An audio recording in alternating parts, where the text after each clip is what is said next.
Hi hello, എല്ലാവർക്കും നമ്മുടെ ചാനലിലേക്ക് സ്വാഗതം. ഇതെൻ്റെ കയ്യിലുള്ളൊരു റോസ് പ്ലാന്റ് ആണ് കേട്ടോ. നിറയെ പൂക്കളും മുട്ടുകളും കൊണ്ട് നിറഞ്ഞിരിക്കുകയാണ് കേട്ടോ. ഇതെൻ്റെ കയ്യിൽ നിന്നും നഷ്ടപ്പെട്ടു പോയൊരു പ്ലാന്റ് ആയിരുന്നു കേട്ടോ. ഞാൻ പിന്നെ രണ്ടാമത് ഇത് കിളിർപ്പിച്ചെടുത്തതാണ് കേട്ടോ. ചുള്ളിക്കമ്പ് പോലെ ഉണങ്ങി നിന്ന ഈ ഒരു പ്ലാന്റ് ഇതുപോലെ നല്ല രീതിയിൽ ഗ്രോത്ത് ആവാൻ വേണ്ടി ഞാനിതിന് ചെയ്തു കൊടുത്ത ഒരു ഫെർട്ടിലൈസർ ഉണ്ട്. അപ്പോൾ അത് നിങ്ങൾക്കും കൂടി പരിചയപ്പെടുത്താലോ എന്ന് വിചാരിച്ചാണ് കേട്ടോ ഈ ഒരു വീഡിയോ ഞാൻ ചെയ്യുന്നത്. ഇതുപയോഗിച്ചിട്ട് എനിക്ക് 100% സക്സസ് ആയിട്ടുള്ളതാണ് കേട്ടോ. അപ്പോൾ ദേ നിങ്ങൾക്ക് കാണുമ്പോൾ തന്നെ അറിയാം ഈ പ്ലാന്റ് എത്ര ഹെൽത്തി ആണെന്ന്. അപ്പോൾ ഈ ഒരു ഫെർട്ടിലൈസർ ഉണ്ടാക്കാനായിട്ട് ആവശ്യമായിട്ടുള്ളത് ബനാനയാണ് കേട്ടോ. നമ്മുടെ മിക്ക ആളുകളുടെയും വീട്ടിലെ മേശപ്പുറത്തെ ഇതുപോലെ ചീഞ്ഞ് കറുത്തൊക്കെ ഇരിക്കുന്ന പഴങ്ങളുണ്ടാകും. അത് വലിച്ചെറിഞ്ഞ് കളയാതെ ഇതുപോലെ നമുക്ക് ചെടികൾക്കായൊരു അടിപൊളി ഫെർട്ടിലൈസർ ഉണ്ടാക്കിയെടുക്കാം കേട്ടോ.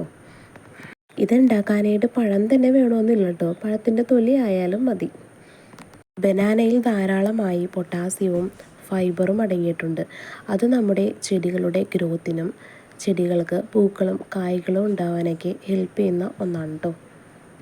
അതുകൂടാതെ ചെടികൾ പ്രൊപ്പഗേറ്റ് ചെയ്യാനും ബനാന നമുക്ക് യൂസ് ചെയ്യാവുന്നതാണ് കേട്ടോ.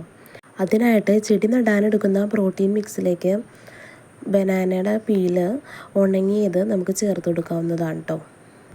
അങ്ങനെ ചെയ്യുമ്പോൾ വേഗത്തിൽ തന്നെ ആ ഒരു ചെടി പിടിച്ച് കിട്ടുകയും നിറയെ ബേബി പ്ലാന്റ്സുകൾ ഉണ്ടാവാനായിട്ടും ഹെൽപ്പ് ചെയ്യും കേട്ടോ. അപ്പോൾ നമ്മുടെ ലിക്വിഡ് ഫെർട്ടിലൈസർ ഉണ്ടാക്കാനായിട്ട് ഇതുപോലെ പീസസ് ആയിട്ടുള്ള ബനാനാസ് ഇതുപോലൊരു ബോട്ടിലേക്ക് ഇട്ട് കൊടുക്കുക. അതിനുശേഷം നമുക്ക് വെള്ളം ഒഴിച്ചിട്ട് നല്ല എയർ ടൈറ്റായിട്ട് ഇത് അടച്ചു വയ്ക്കണം കേട്ടോ. ഒരു 1 വീക്കോളം ഇതിങ്ങനെ തന്നെ ഇരിക്കണം. ചെടികൾക്ക് പെട്ടെന്നൊരു റിസൾട്ട് കിട്ടണമെങ്കിൽ ഇതുപോലുള്ള ലിക്വിഡ് ഫെർട്ടിലൈസർ യൂസ് ചെയ്യുന്നതായിരിക്കും കേട്ടോ കൂടുതൽ നല്ലത്.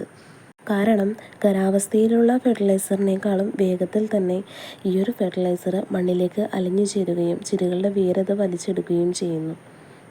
അപ്പോൾ 1 വീക്കിന് ശേഷം നല്ല രീതിയിൽ ആ ഒരു ഫെർട്ടിലൈസർ പുളിച്ച് കിട്ടിയിട്ടുണ്ട് കേട്ടോ. ഇനി നമുക്കിത് ഇതുപോലൊരു ബോട്ടിലേക്ക് അരിച്ചെടുക്കാവുന്നതാണ് കേട്ടോ. പൂക്കളുണ്ടാകുന്ന ചെടികൾക്ക് മാത്രമല്ല കേട്ടോ, എല്ലാത്തരം ചെടികൾക്കും ഈ ഒരു ഫെർട്ടിലൈസർ അനുയോജ്യമാണ് കേട്ടോ. ഇൻഡോർ പ്ലാന്റ്സിനും നമ്മൾക്ക് ഈ ഒരു ഫെർട്ടിലൈസർ യൂസ് ചെയ്യാവുന്നതാണ് കേട്ടോ. അപ്പോൾ ഇതിലേക്ക് ഞാൻ ഇതുപോലെ 2 ഇരട്ടി വെള്ളം ഒഴിച്ചിട്ട് ഒന്ന് നേർപ്പിക്കുന്നുണ്ട് കേട്ടോ. ഇനി ഇത് നമുക്ക് ചെടികൾക്ക് ഒഴിച്ചു കൊടുക്കാവുന്നതാണ്. 15 ദിവസങ്ങൾ കൂടുമ്പോൾ നമുക്ക് ഈ ഒരു ഫെർട്ടിലൈസർ യൂസ് ചെയ്യാവുന്നതാണ് കേട്ടോ. വീഡിയോ നിങ്ങൾക്ക് ഇഷ്ടപ്പെടുന്നുണ്ടെങ്കിൽ ഒന്ന് സപ്പോർട്ട് ചെയ്തേക്കണേ.